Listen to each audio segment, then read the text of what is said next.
Mikwano gyange abalungi mbabusaako mwase mutya mwebale kwekumira ku Project Media TV gwatanaba ku subscribe agenda mu maaso okikole mu bwangu nnyo nsobole okutuusaako amawulire gaffe agabeera gakagwawo mukwano gwange gwampuliriza ali e Dubai ali e Kati ali Saudi Arabia ali mu Uganda wano mukwano gwange nkubuzaako webale nnyo okwekumira ku Project Media TV mukwano gwange njagala okutegeeza nti abaana oba basupporters ba NUP abali e Kasese mukwano gwange akaseera kano bali mu mbuzi ekoga lwaki mukwano gwange byenzize okutegeeza enkya y'olunaku lwaleero abaana ba NUP oba basupporters ba NUP abamanyikiddwa omu ku bo abaana abasupporters bataano asooka Basisa Bryan Mumbere-NUP Isanat Atanazio Isanat ne Bwambale Geoffrey bakwatibwa ne basubibwa poliisi oluvannyuma lw'okuteeberezebwa nti bali mu lukwe lw'okulabika nti baagala okuteekawo embeera ey'okuwamba gavumenti yaffe eriko abaana bano bakwatibwa era ne bateebwa mu mbuzi ekoga gye bali mu kaseera kano ate ye looya waabwe yavuddeyo n'ategeeza nti nga bwe batannaba kulabika nti bamuwa omwaganyo okulaba nti ayogerako ne ku bantu be naye yagambye akola enteekateeka n'enkolagana wamu ne leadership oba buyita obukulembeze bwa NUP okulaba nti abataano bano bafuna eddembe lyabwe ery'obuntu yagenze mu maaso n'ategeeza kino kyonna kye bagezaako okukola kigenda mu maaso n'okuvumirira NUP kubanga NUP yo evuddeyo negamba nti katulwanirire eddembe ly'abantu ate bano bo bali mu lukola kulabika nti bagivumirira oba bagirinya kwe kukwata abataano bano balabiko basobole okulabika nti babasiba alooya w'abataano bano amanyikiddwa nga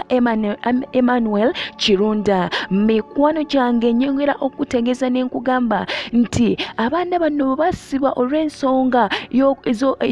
basiba ab'ensonga z'okwerinda be babakwata ne babasiba ne babateeka mu mbuzi ekoga mikwano gyange kati gye bali eyo bapookya mikwano gyange abaana bano bataano naye ate bo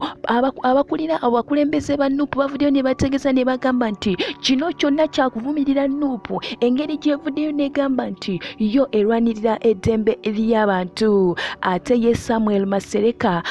omwera ku basupporters oba abakulembeze ba NUP Kasese yavuddeyo n'ategeeza y'ensonga yemu n'agamba nti baagala kulabika nti bavumirira gavumenti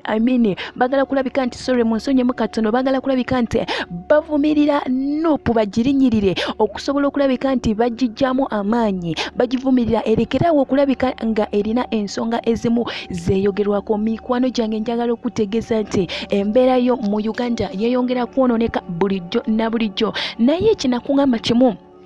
osobola okubeera yonna gy'oli n'ogamba nti kansabire ku Uganda yattu kansabire ku ggwanga lyaffe Uganda kubanga lyo lyonoonese ebintu bigenda bikyuka bulijjo na bulijjo naye gwe akyasaba naye gwe akyagyeyo omusalo n'osala oli wa muwendo nnyo katukkirize nti Katonda lunaku lumu agenda kulabika nti atwanukula agenda kulabika nti ayanukula essala zaffe naye mikwano gyange njagala okutegeeza nti abaana ba NUP baagala kulabika nti babakosa engeri NUP gyevuddeyo okulabika nti erwanira eddembe ly'abantu mikwano gyange mujjukire emabegakaawo nti Alani Ssewennyana saako ne munne omubaka wa Parliament amanyikiddwa nga Segirinya Mohammed basibwe bakwatibwa nga bateeberezebwa okubijambya era ebyaliyo e Masaka mikwano gyange era NUP Freedom Fighter Team nevayo negamba katugende tulabe